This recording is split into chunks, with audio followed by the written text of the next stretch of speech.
इसके सामने जो तेलंगाना के खैरख्वां बनकर केसीआर की पार्टी टीआरएस सत्ता में आई, इन्होंने क्या किया? हैदराबाद मुक्ति संग्राम लगभग 400 दिनों के बाद तेलंगाना को आजादी मिली। वो क्रूर शासन से देश के लौह पुरुष सरदार वल्लभ भाई पटेल ने मुक्ति दिलाई और केसीआर ने ओवैसी के डर से हैदराबाद विमोचन दिन मनाने का हमेशा कन्नी काटा। हैदराबाद की स्पिरिट को, तेलंगाना की स्पिरिट को वहीं से तुष्टीकरण की भेंट देने का काम केसीआर ने किया। केसीआर के नेतृत्व में आज तेलंगाना लोकतंत्र की जगह लूट तंत्र बन गया है और प्रजातंत्र परिवार तंत्र बन गया है। उनका एकमात्र लक्ष्य, किसी भी राज्य के मुख्यमंत्री का लक्ष्य होता है अपनी जनता की भलाई करना।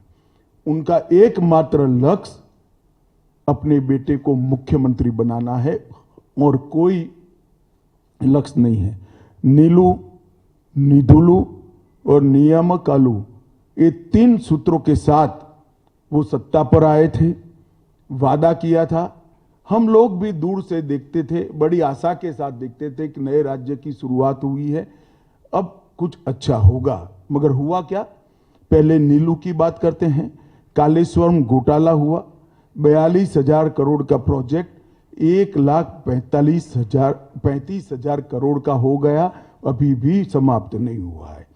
पलामूरू रंगारेड्डी लिफ्ट सिंचाई योजना लगभग 2015 में इसकी आधारशिला रखी, 32,250 करोड़ खर्च हो गया, मगर अब तक उसको पूरा नहीं किया गया है।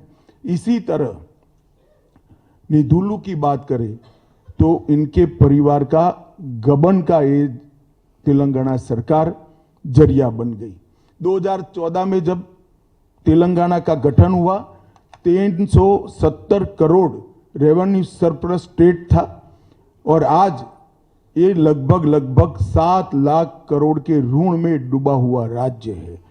370 करोड़ के सरप्लस से 7 लाख करोड़ के ऋण में जाना, ये बहुत बड़ी बात है और वो इनके परिवार के भ्रष्टाचार के कारण ही हुआ है।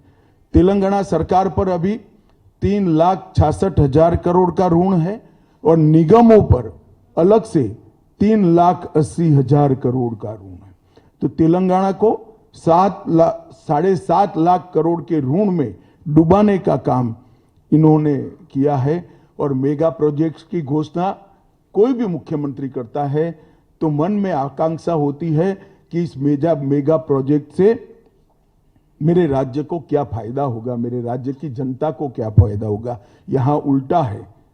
केसीआर मेगा प्रोजेक्ट की साइज इसलिए बड़ी तय करते हैं कि इसमें कमीशन ज्यादा मिल पाए। उनका एकमात्र लक्ष्य मेगा प्रोजेक्ट्स में से कमीशन लेना है।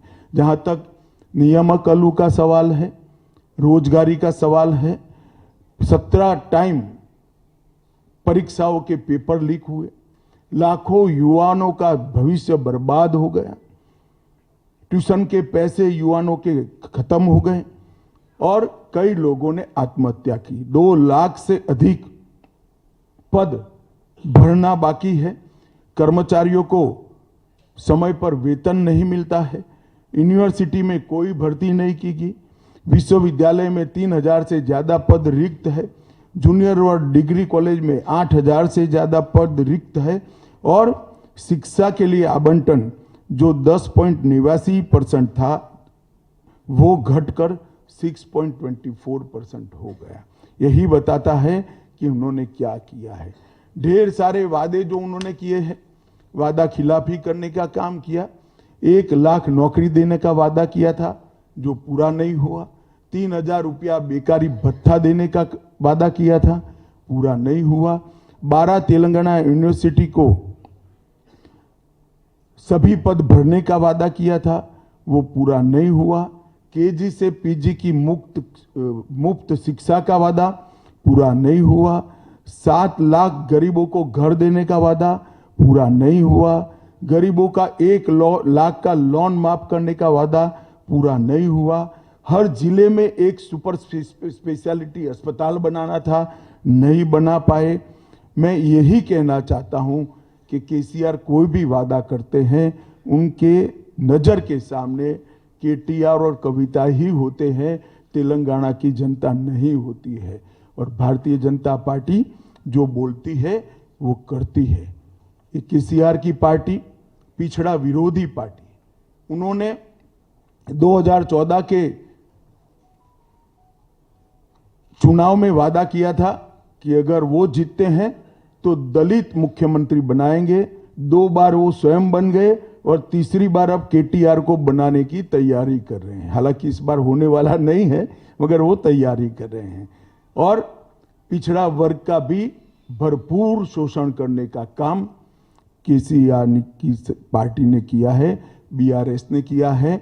और भारतीय जनता पार्टी ने तीनों पार्टियों में सबसे ज्यादा 39 बैकवर्ड क्लास को टिकट देने का काम भारतीय जनता पार्टी ने किया है। और मोदी जी ने वादा किया है कि आप भारतीय जनता पार्टी को बहुमत दीजिए, तेलंगाना का अगला मुख्यमंत्री बैकवर्ड क्लास से होगा। ये भारतीय जनता पार्टी का सार्वजनिक वादा है। भ्रष्टाचार की कोई सीमा नहीं है। कालेश्वर परियोजना हो, शराब घोटाला हो, पोल्ट्री चारा घोटाला हो, ग्रेनाइट घोटाला हो, बाईपास घोटाला हो, और लगभग कार्तिकीय मिशन में 22,000 करोड़ का बजट के सामने पूरा खर्च होने के बाद 65% भी काम पूरा नहीं हुआ है। घोटालों की एक बड़ी लंबी सूची केसीआर ने 10 साल के अंदर तैयार की है। और उनको अब डर भी नहीं रहा है, क्योंकि हर आदमी पहली बार कुछ गलत करता है तो डरता है, दूसरी बार करता है तो थोड़ा कम डरता है। करते करते इन्होंने इतने घोटाले कर दिए कि अब डर भी नहीं बचा है। निर्लज्जता के साथ वो घोटाले कर रहे हैं। और अल्पसंख्यक तुष्टीकरण की राजनीति, केसीआर साहब का चुनाव चिन्ह कार है, मगर कार का स्टीयरिंग उनके हाथ में नहीं है, मजलिस के हाथ में है। कोई भी फैसला करना हो, मजलिस क्या कहेगी वो सोचकर फैसला कहते हैं। पूरे देश भर में एकमात्र राज्य तेलंगाना ऐसा है जहां मुस्लिमों को रिलीजियस रिजर्वेशन देने का काम हुआ है।